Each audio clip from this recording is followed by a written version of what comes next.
Masyarakat tidak butuh sosok tokoh politik yang hanya cerdas berdasarkan akademik, melainkan sosok yang mau mendengar dan melayani. Dewan juri yang terhormat, saya sebagai tim kontra menyatakan dengan jelas ketidaksetujuan saya terhadap mosi yang diberikan bahwasanya Dewan ini akan mewajibkan kandidat politik untuk lulus tes kompetensi politik agar dapat mencalonkan dirinya. Jika kita kaji secara sekilas, tes potensi politik bertujuan untuk mengukur sejauh mana pemahaman kandidat secara basis teori. Dalam hal ini, kandidat tersebut akan diajak untuk dapat memahami aspek-aspek penilaian dalam hal ilmu kemanusiaan ataupun sosiologi, ilmu hukum, dan serangkaian pasal-pasal politik yang mengikat di dalamnya. Sekilas, hal ini memang terlihat cukup menarik karena menyadari potensi SDM negara Indonesia itu masih sangat berada pada tingkat yang rendah. Namun, saya akan mengajak tim pro untuk menelaah konsep ujian tes potensi politik ini secara lebih dalam lagi. Tes uji politik ini dalam pengaplikasiannya dapat digambarkan bahwa prosesnya mirip dengan tes-tes biasa yang terdapat dalam suatu lembaga satuan pendidikan, di mana para kandidat akan dihadapkan oleh berbagai macam tipe soal dan harus menjawabnya. Letak poin inilah yang akan saya garis bawahi, karena justru tes potensi politik ini memiliki konsep yang jauh dari esensi makna politik itu sendiri, di mana dalam hal ini politik bukanlah sarana yang tepat untuk dijadikan parameter teori-teori saja. Justru politik adalah sebagai media keterwakilan rakyat, bukan sebagai sistem yang hanya menjadi ala-ala seperti ujian masuk universitas.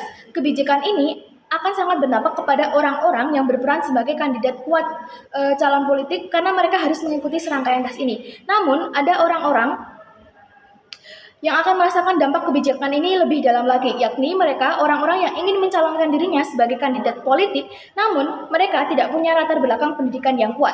Padahal mereka mempunyai nilai keberanian yang kuat untuk membuka suara demokrasi dan mau berjuang untuk memperjuangkan hak aspirasi bagi rakyat-rakyatnya. Kebijakan ini akan merugikan negara kita sendiri karena bisa saja karena tes ini kita akan kehilangan sosok-sosok politik yang bisa mengemban perannya dengan amanah. Keahlian yang hanya didasari oleh landasan bermacam-macam teori kurang tepat untuk dikaitkan dengan dunia perpolitikan, karena makna politik itu sendiri jauh lebih luas daripada itu. Politik adalah jalan untuk demokrasi, dan kita tidak membutuhkan tes potensi politik untuk mewujudkannya. Yang kita butuhkan adalah orang-orang yang memiliki nilai keadilan, yang mempunyai rasa kesadaran yang tinggi untuk menerapkan perilaku-perilaku luhur dalam dunia berpolitik, serta pemimpin yang dapat menjaga integritas dirinya dengan selalu mendengar terhadap suara rakyat, dan pemimpin-pemimpin yang menolak untuk bersifat apatis. Hasil uji tes potensi politik tidak semata-mata dapat melabeli bahwa sosok tersebut mempunyai jiwa politik yang baik. Dan sebaliknya, ondum-ondum kandidat politik yang tidak lolos dalam tes potensi politik justru malah mereka adalah orang-orang yang mungkin akan membawa Indonesia menuju Indonesia emas. Jadi, Dewan Juri yang terhormat, apakah dalam hal ini tes potensi politik memang benar-benar menjadi solusi dari buruknya seorang pemimpin? Kami sebagai tim kontra akan menjawab dengan tidak, karena yang dibutuhkan adalah bukan menyaring rakyat dengan tes, tapi mengedukasi secara cerdas, mereformasi partai politik dengan lebih transparan, dan memperkuat literasi politik masyarakat sehingga menjadi lebih kuat. Sehingga pada kedepannya kita dapat melahirkan sosok-sosok pemimpin yang berintegritas untuk menjadi pemimpin-pemimpin yang berkualitas di masa depan, daripada kita hanya berdasar terhadap hasil tes semata saja. Kemudian, mengapa saya tidak setuju dengan Dewan? Untuk lebih jelasnya akan saya uraikan dalam poin-poin argumen. Yang pertama, tes politik bertentangan dengan prinsip demokrasi. Indonesia adalah negara yang menganut sistem demokrasi. Demokrasi inilah yang menjamin setiap warga punya hak untuk memilih dan dipilih. Ketika seseorang diwajibkan untuk lulus tes politik terlebih dahulu, baru ia akan mendapatkan kesempatan untuk dipilih, maka pemerintah sudah jelas secara langsung dan sengaja untuk membatasi hak mereka dalam berpolitik. Padahal hak tersebut sudah jelas-jelas akan bertentangan dengan prinsip demokrasi Indonesia.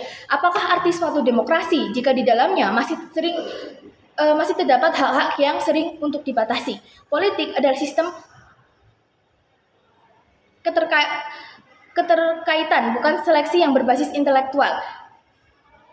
Kita, rakyat, sudah kita sebagai rakyat sudah mempercayakan pilihan, ketika rakyat sudah mempercayakan pilihannya terhadap seorang kandidat, meskipun kandidat tersebut tidak memiliki latar belakang sarjana yang kuat, maka mereka akan tetap punya hak untuk dipilih. Kemudian yang selanjutnya adalah kompetisi politik tidak bisa diukur hanya lewat tes saja. Kemampuan memimpin, kepekaan sosial, kemampuan dalam berkomunikasi tidak bisa semata-mata hanya diukur lewat tes mata. Akan sangat tidak adil jika sistem penyeleksian hanya mengandalkan tolak ukur kemampuan akademik semata-mata saja. Mereka yang berasal dari latar belakang yang jauh dari dunia perkuliahan dan tidak memiliki gelar akan lebih mudah untuk diragukan dan mereka akan merasa terbebani. Rasa beban yang berlebihan ini justru tentunya akan mempengaruhi kondisi psikologis dan mental mereka. Padahal seperti yang sudah saya katakan tadi bahwa setiap individu memiliki hak dan kesempatan yang sama untuk dipilih dan dihargai. Tidak ada tes yang benar-benar berhak untuk menentukan jati diri mereka dan berhak untuk memutuskan apa yang akan mereka hadapi. Mereka berhak untuk menentukan pilihan hidupnya mereka sendiri. Kemudian yang selanjutnya adalah dapat menurunkan partisipasi politik. Jika sistem tes ini tetap diberlakukan, maka akan mengakibatkan penurunan jumlah kandidat yang akan mencalonkan dirinya, terutama dari kelompok-kelompok kaum muda yang independen, yang mungkin pada asalnya mereka adalah golongan orang-orang yang ingin turut serta membangun bangsa ini. Padahal dalam seleksi kandidat politik itu kita membutuhkan banyak kandidat agar kita bisa lebih banyak lagi mendapatkan bibit-bibit tunas emas bangsa sebagai pemimpin, bukan malah penurunan jumlah calon. Hal tersebut jelas akan menurunkan kualitas pemimpin karena keterbatasan jumlah kandidat yang ada. Kemudian yang selanjutnya adalah memunculkan diskriminasi sosial politik. Tes dalam kontestasi politik secara tidak langsung menciptakan kasta politik baru, yakni mereka yang berasal dari latar belakang pendidikan yang kuat berhak untuk mencalonkan dirinya, sedangkan kami yang berasal dari kaum minoritas dianggap tidak layak. Hal ini jelas akan menciptakan peluang yang besar untuk melakukan monopoli politik. Kemudian yang selanjutnya adalah apakah rakyat benar-benar dianggap tidak pandai menilai?